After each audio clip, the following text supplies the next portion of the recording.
Delhi NCR एक ऐसा शहर जो कभी सोता नहीं, जहां ऊंची ऊंची इमारतें आसमान को छूती हैं और रात में उनकी रोशनी किसी सपनों की दुनिया जैसी लगती है। हर गेट पर सुरक्षा गार्ड, हर कोने में कैमरे और हर चेहरे पर एक नकली सुकून, जैसे यहाँ सब कुछ सुरक्षित हो।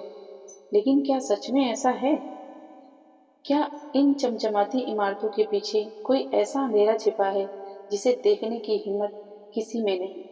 ये कहानी है एक ऐसी ही सुबह की, जो दिखने में तो बिल्कुल सामान्य थी, लेकिन कुछ ही मिनटों में उसने एक पूरे परिवार की दुनिया उजाड़ दी। 7 अप्रैल 2026 सुबह के लगभग 6:30 बजे। हल्की ठंडक, साफ आसमान और एक शांत माहौल। लोग अपने अपने घरों की बालकनी में चाय पी रहे थे। कुछ लोग पार्क में जॉगिंग कर रहे थे।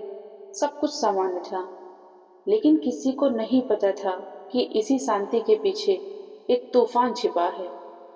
उत्तर प्रदेश के हरदोई जिले से आए सुखदेव सिंह पिछले 10 सालों से गाजियाबाद की एक पॉश सोसाइटी में गाड़ियों की सफाई का काम कर रहे थे। सुबह 4 बजे उठना, ठंड में सिकुड़ते हुए पानी से गाड़ियां धोना, गर्मी में पसीने से तरबतर होकर काम करना, ये उनकी रोजमर्रा की जिंदगी थी। लेकिन उनकी मेहनत का एक ही मकसद था, उनकी बेटी संध्या। 18 साल की संध्या, आंखों में सपने, दिल में जुनून।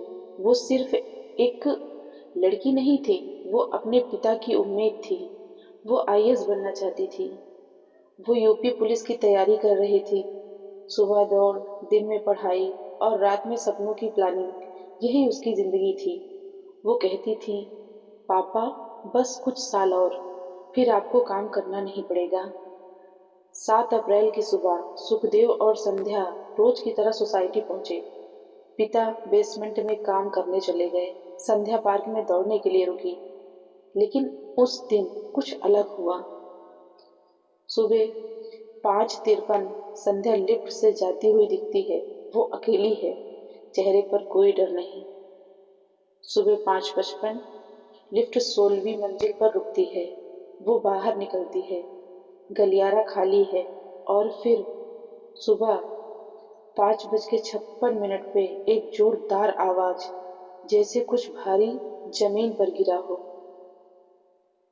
सी टावर के नीचे एक शरीर गिरा हुआ था। वो संध्या थी। जब सुखदेव वहां पहुंचे, उनकी दुनिया खत्म हो चुकी थी। उनकी बेटी खून से लथपथ जमीन पर गिरी थी, जिसे वो कुछ मिनट पहले मुस्कुराते हुए छोड़कर गए थे। अब वो हमेशा के लिए खामोश थी। परिवार ने जब संध्या को देखा तो एक बात साफ थी, ये सिर्फ गिरने का मामला नहीं लग रहा था। कपड़े अस्त व्यस्त थे, हालात कुछ और कहानी बता रहे थे। 16वीं मंजिल पर क्यों गई? क्या उसे किसी ने बुलाया? क्या वहां कोई था जो कैमरे में नहीं दिखा? सिर्फ 1 मिनट में क्या हुआ? पुलिस ने कहा, लड़की अकेली गई, कोई और नहीं दिखा, संभवतः आत्महत्या या हादसा। परिवार ने साफ कहा, ये हादसा नहीं है, ये साजिश है। उनका कहना है, संध्या को बुलाया गया, उसके साथ गलत हुआ, फिर उसे नीचे फेंक दिया गया। इतनी बड़ी सोसाइटी, इतने कैमरे, फिर भी कोई कुछ नहीं जानता।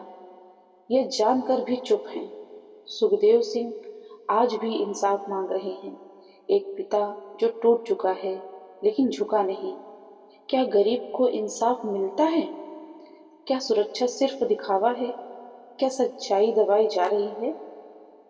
संध्या अब नहीं है, लेकिन उसके सवाल जिंदा हैं।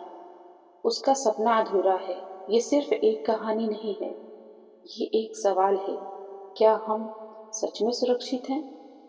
दोस्तों, अगर आपको हमारी ये वीडियो अच्छी लगी हो तो आप हमारी वीडियो को लाइक करें और हमारे चैनल को सब्सक्राइब करें। मिलते हैं आपको एक नेक्स्ट वीडियो में नई सच्ची कहानी के साथ। तब तक के लिए बाय।